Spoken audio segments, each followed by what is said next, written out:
حضرت علی رضی اللہ تعالیٰ عنہ سے کسی نے پوچھا کہ آپ کے بیٹے حسن کیسے بیٹے ہیں؟ کہا حسن میرا وہ بیٹا ہے کہ جب میں چلتا ہوں تو میرے آگے نہیں چلتا، میرے پیچھے چلتا ہے۔ جب کہیں بیٹھنے کا موقع آتا ہے تو یہ پہلے نہیں بیٹھتا، پہلے مجھے بٹھاتا ہے پھر خود بیٹھتا ہے۔ جب کھانے پر بیٹھتے ہیں تو یہ روٹی کی طرف ہاتھ نہیں بڑھاتا جب تک میں نہ بڑھاؤں، یہ سالن کی طرف ہاتھ نہیں بڑھاتا جب تک میں نہ بڑھاؤں۔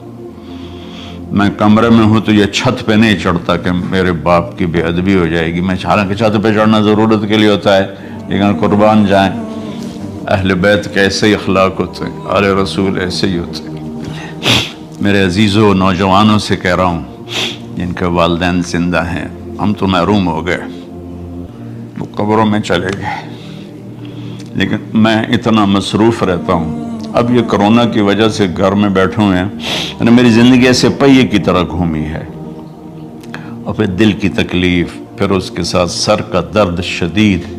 اس کے باوجود میں روزانہ 10 نفل اپنے باپ کے لیے پڑھتا ہوں، 10 نفل اپنی ماں کے لیے پڑھتا ہوں، اور 4 نفل اپنی خالہ کے لیے پڑھتا ہوں کہ ساری زندگی سجدوں میں سر رکھ کے اس کا ثواب ماں باپ کو پہنچاؤں، تو ماں باپ کا حق ادا نہیں۔ اتنے بچوں کو میں نے یہ کہتے سنا اپنے باپ کو، تو میرے واسطے آج تک کیتا کی، تو میرے واسطے آج تک بنایا کی، اور جو باپ بے بسی کی تصویر بنا ہوتا تھا وہ شکلیں بھی میرے سامنے ہیں۔ ہمارا دیہاتی ماحول زمین دارہ ماحول ہے، لیکن اب تو شہروں میں بھی یہی حال ہے۔ جس نے وہ لیول اے لیول کیا ہے اسے کیا پتا ماں کسے کہتے ہیں باپ کسے کہتے ہیں۔ تو میں نے اپنی آنکھوں سے باپ کی بے بسی اور بیٹے کا غرانہ ایک دفعہ نہیں کتنی دفعہ دیکھا۔ تو میرے واسطے آج تک ہی کیتا ہے، تو میرے واسطے آج تک ہی بنایا ہے۔ وہ کہتا ہے اچھا میرا بچہ جداں جوان ہو سو آپ پہ سمجھ جسو۔ جبریل انسانی شکل میں آئے کہ یا رسول اللہ کچھ سوال کیے، قیامت کب آئے گی؟ کہ اللہ کو پتہ ہے۔ کہ کوئی نشانی؟ فرمایا جب دیکھو کہ بیٹیاں بھی ماؤں کو نوکر کی طرح دھتکار رہی ہوں تو سمجھنا قیامت آنے والی ہے۔ کچھ عرصہ پہلے ایک بچی اور ماں، تو ماں کچھ بات کر رہی تھی اور بیٹی کہہ رہی تھی بھوک نہیں بھوک نہیں، اور اس کی ماں کے خون سے بھرے ہوئے آنسو بہ رہے تھے اور اس کی ہچکیاں لگ رہی تھی کہ یہ وہ ہے جس کو میں نے اپنے پیٹ سے جنا اور اپنی چھاتی کا دودھ پلاتے پلاتے پلاتے میں نے کتنی تکلیفیں برداشت کی، اور آج کر یہ بھوک نہیں۔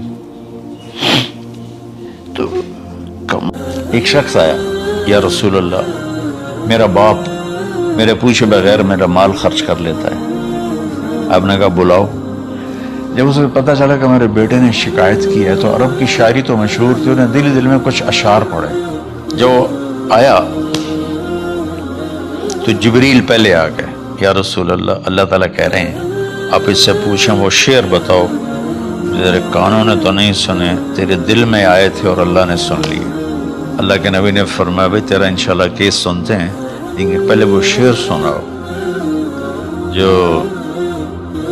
تم نے تو نہیں کہے زبان سے پر اللہ نے سن لیے۔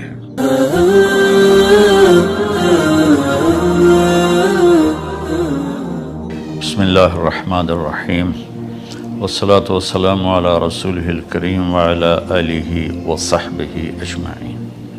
میرے محترم بھائیوں بہنوں دوستوں بزرگوں بچوں بچیوں جانے انجانے سب کو اہل ایمان کو میرا السلام علیکم ورحمۃ اللہ وبرکاتہ۔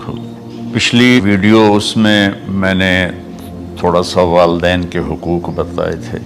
وَقَضَىٰ رَبُّكَ أَلَّا تَعْبُدُوا إِلَّا إِيَّاهُ، اس پر بات کر لی تھی مختصر۔ تو میں ایک واقعہ سنانا چاہتا تھا، تھوڑا اشارہ کیا تھا کہ ایک بدو آیا صحابی کا، یا رسول اللہ میرا باپ مجھ سے پوچھے بغیر میرے مال کو خرچ کر دیتا ہے۔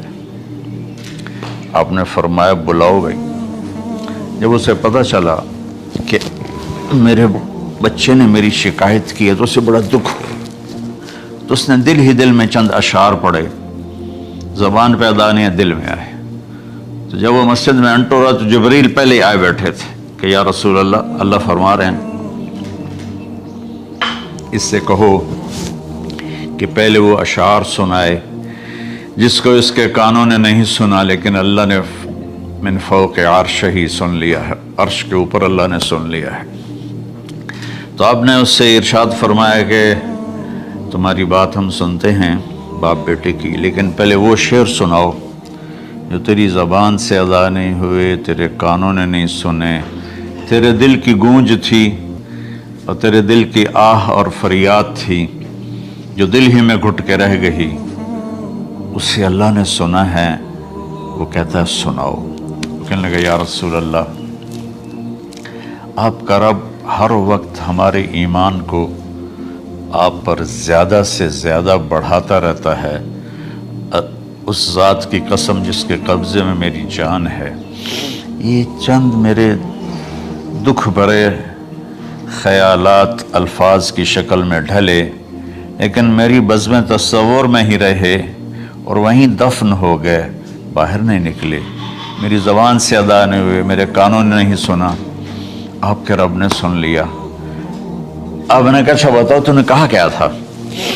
تو نے کہا جی میں نے بچے کی جب سنی شکایت میری کی ہے تو میں نے کہا تھا غضوتک مولودا وعلتک یافعا تعل بما اجنی علیک وتنہل واذا ضاقتک بالسقم لیلۃ لم ابت لسقمک الا ساہرا اتململ کأنی انا المتروک دونک بالذی ترکت به دونی وعینی تحملہ تخاف الرضا نفسی علیک وإنہا لتعلم ان الموت وقت مؤجل فلما بلغت السن والغایة التي الیہ مدى ما فیک كنت اؤمل جعلت جزائی غلظة وفظاظة كأنك انت المنعم المتفضل فلیتک ان لم ترع حق ابوتی فعلت كما الجار المجاور يفعل فأولیتنی حق الجوار لم تکن علی بمال دون مالک تبخل۔ میں ابھی ترجمہ کرتا ہوں اس کا میرے نبی پر کیا اثر ہوا کہ آپ کے ٹپ ٹپ آنسو گر رہے تھے اور آپ کی داڑھی آپ کے آنسوں سے تر ہو رہی تھی۔ یہ اتنا فصیح کلام ہے کہ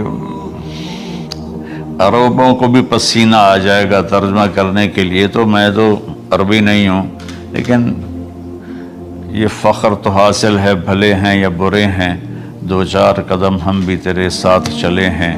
کچھ عرصہ اہل علم کی محفلوں میں بیٹھے، کچھ زبان کی شناسائی ہوئی، تو میں اپنی کم مائگی کے ساتھ اس کا ترجمہ کروں گا۔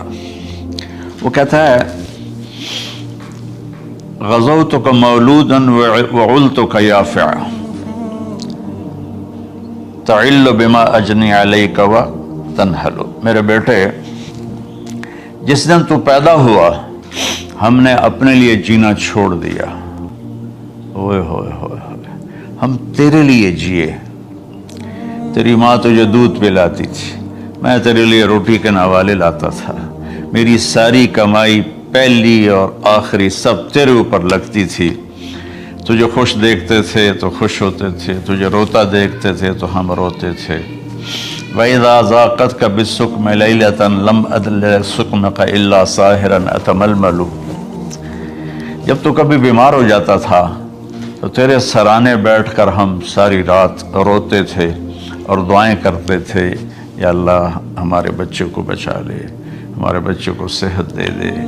اس تڑپ میں ساری رات میں جاگتا تھا، تیرے لیے میں نے اپنا سب کچھ لگا دیا، اپنے لیے جینا چھوڑ دیا، اپنی خواہشات کو دبایا، تیری ہر خواہش کو پورا کیا، تجھے مسکرانے کے لیے، تجھے ہنسانے کے لیے میں دھکے دھوڑے کھاتا رہا، کبھی گرمی لو کی جھلسا دینے والی ریت اور کبھی سردی کے سرد ہوا کے تھپیڑے، لیکن میں ان دونوں سے گزرتا ہوا تجھے پالنے کی خاطر اپنے آپ کو کھپاتا رہا۔